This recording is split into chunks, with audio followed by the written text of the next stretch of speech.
She knows that the WLF are closing in on him. And so we find her negotiating this abandoned hillside suburb. And she's running into this new enemy type of guard dogs that the WLF are using. Dogs have a new sense of perception to bring to the table, which kind of puts this really interesting wrinkle on stealth gameplay, where so far you've been dealing with sight and sound, trying to stay out of sight, trying to move slowly to be quiet.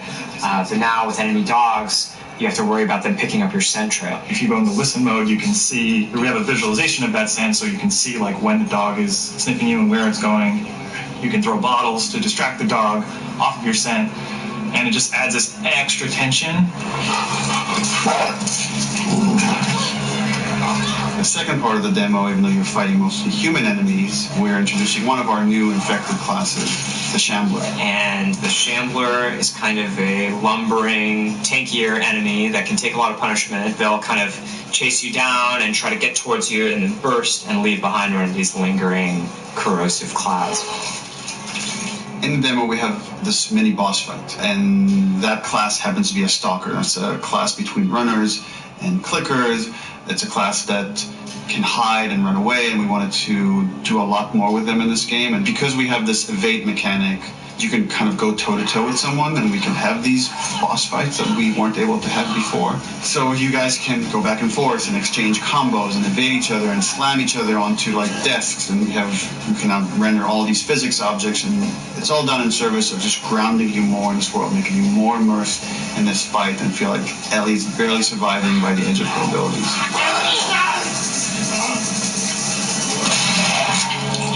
So for The Last of Us 2, we've kind of almost completely overhauled the player upgrade system. For the first time in the game, you're able to learn entirely new crafting recipes just via the upgrade system. These are abilities that make your character feel really different. You are really able to pursue the playstyle of your choice and kind of make the Ellie that you're playing your individual Ellie. We designed the whole experience to be something where it's a balanced stealth experience where you have a lot of tools to escape, you have a lot of tools to evade, you can entirely stealth past everyone. Got something. We'll look into it. And then the other big thing we did to immerse the player is make the human enemies much more threatening. They communicate a lot more between each other. Their AI is much more sophisticated. We rewrote most of the systems for this game. So much of this game is a conversation about the psycho-violence and how do we make violence feel impactful to the player. You can't stop this.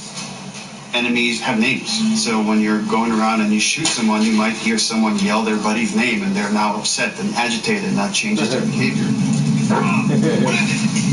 Jim, don't do it, bro. To make a fully realized world, to really honor the impact of this violence, you have to honor every person in it.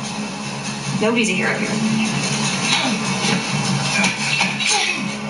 The demo is 2 to 3 hours of the game. You're seeing 2 different seasons, 2 different times of the year. It feels like a lot, and it's...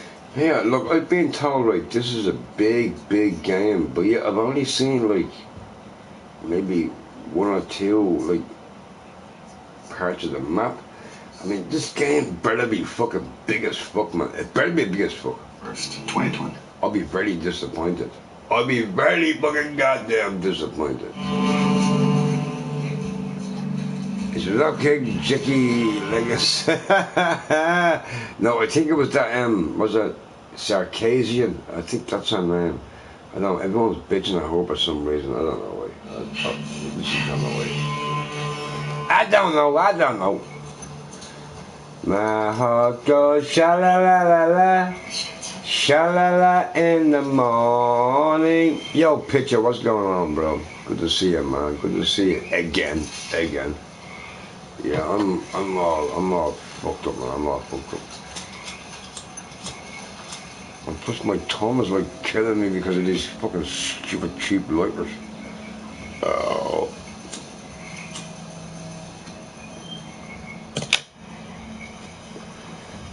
I'm gonna have to stream on YouTube. I'm gonna have to, you know, piss off some YouTubers.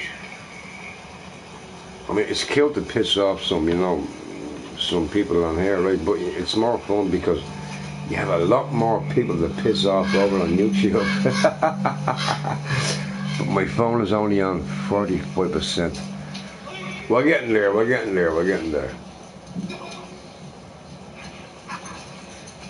We're gonna piss some Ustreamers off.